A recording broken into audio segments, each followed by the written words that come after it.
and welcome back to another story. Today I'm reading part 1 of Grandpa's Great Escape by David Walliams, illustrated by Quentin Blake. This is the tale of a boy called Jack and his grandfather. Once upon a time, Grandpa was a Royal Air Force pilot.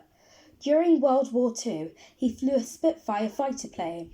Our story is set in 1983. This was a time before the internet and mobile telephones and commuter games that could be played for weeks on end. In 1983, Grandpa was already an old man, but his grandson Jack was just 12 years old. This is Jack's mum and dad. Mum, Barbara, works at the cheese counter in the local supermarket. Dad, Barry, is an accountant. Raj is the local newsagent. Miss Verity is a history teacher at Jack's school. Detective Beef and Bone are crime-fighting duo. This is the town's vicar, Reverend Hogg. This security guard works at the Imperial War Museum in London. Miss Swine is the matron of the local old folks' home, Twilight Towers. Some of the elderly residents there include Mrs. Trifle, the Mayor, and the Rear Admiral. These are some of the nurses who work at Twilight Towers: Nurse Rose, Nurse Daisy, and Nurse Blossom. This is Twilight Towers. Twilight Towers, caring for your wanted old folk. Prologue. One day, Grandpa began to forget things. It was the little things at first. The old man would make himself a cup of tea and forget to drink it. Before long, he would have lined up a dozen cups of cold tea on his kitchen table. Or he would run a bath and forget to turn off the taps, flooding his neighbour's flat downstairs. Or he would leave the house with an express purpose of buying a stamp, but return home with 17 boxes of cornflakes. Grandpa didn't even like cornflakes. Over time, Grandpa started to forget bigger things. What year it was, whether his long-deceased wife Peggy was alive or not. One day he'd even stopped recognising his own son. Most startling of all was that Grandpa completely forgot he was an old-age pensioner. The old man had always told his little grandson Jack stories of his ventures in the Royal Air Force all those years ago in World War II. Now these stories became more and more real to him. In fact, instead of just telling these stories, he began living them out. The present faded into scratchy black and white as the past burst into glorious colour. It didn't matter where Grandpa was, or what he was doing, or whom he was with. In his mind, he was a dashing young pilot behind the controls of his Spitfire fighter plane. All the people in Grandpa's life found this very difficult to understand, except one person, his grandson Jack. Like all children, the boy loved to play, and it seemed to him that his grandpa was playing. Jack realised all he had to do was play too. Part 1. Reach for the Sky. Chapter 1. Spamalam Custard. Jack was a child who was happiest alone in his bedroom. A naturally shy boy, he didn't have many friends. Instead of spending his days playing football in the park with all the other kids from school, he would stay inside assembling his prized collection of model airplanes. His favourites were from World War II, the Lancaster Bomber, the Hurricane, and of course his grandfather's old plane, the now legendary Spitfire. On the Nazi side, he had models on the Dornier bomber, the Junkers, and the Spitfire's deadly nemesis, the Messerschmitt.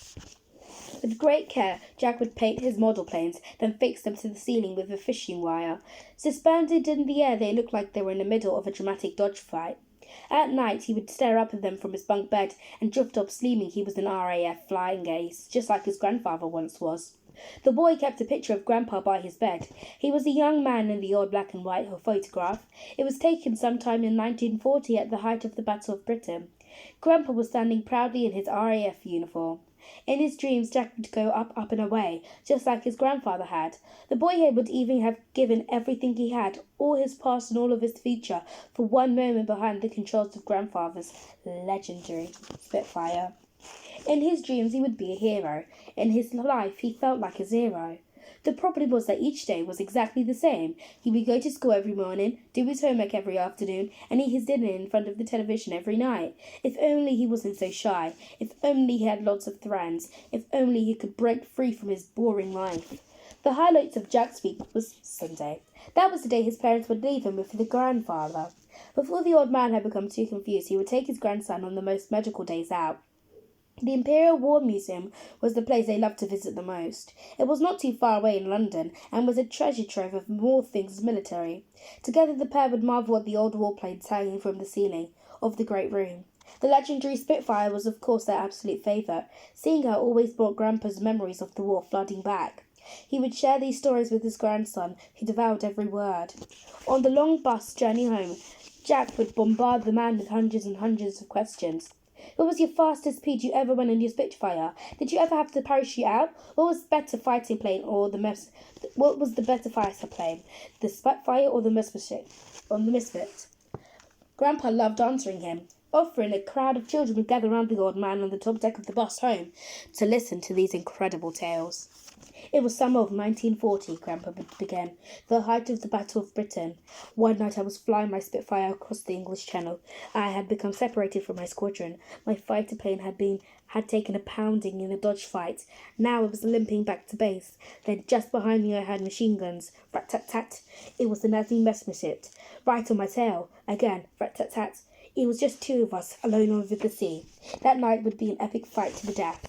Grandpa enjoyed nothing more than sharing stories of his World War II adventures. Jack would listen intently. Every little detail fascinated him. Over time, the boy became something of an expert on these old fighter planes. Grandpa would tell his grandson that he would make an excellent pilot one day. This always made the boy burst with pride. Then later in the day, if ever an old black and white war film was on the television, the pair would snuggle up on the sofa together in Grandpa's house and watch it. Reach for the Sky was one they watched over and over. This classic told the story of a pilot who lost both his legs in a horrific accident before World War II. Despite this, Douglas Bader went on becoming a legendary flying ace. Rainy Saturday afternoons were made for Reach for the Sky, or one of our aircraft is missing, or the way to the stars, or a matter of life and death. For Jack, there was nothing better. Sadly, the food at Grandpa's home was always diabolical. He called it rations, as he had during the war. The old man never even ate fruit from tins. For dinner, he would select a complete random from his larder and empty them into a pan together. Corned beef with pineapple chunks. Spam and lamb custard. Treacle sponge with peas. Baked beans mixed with tinned peaches, diced carrots and condensed milk, chocolate pudding covered in tomato soup, haggis topped with cherries and syrup, pilchards with spaghetti hoops, and Grandpa's specialty, steak and kidney pudding and fruit cocktail. The use of the French words gave it an air of potness it did not deserve. Fortunately, the boy didn't come for the food. World War II was the most important time in Grandpa's life. It was the time when brave Royal Air Force pilots like him fought for their country in the Battle of Britain. The Nazis were planning an invasion on a plot they called Operation Sea Lion. However, without being able to secure power over the skies to protect their troops on the ground, the Nazis were never able to put their plan into action.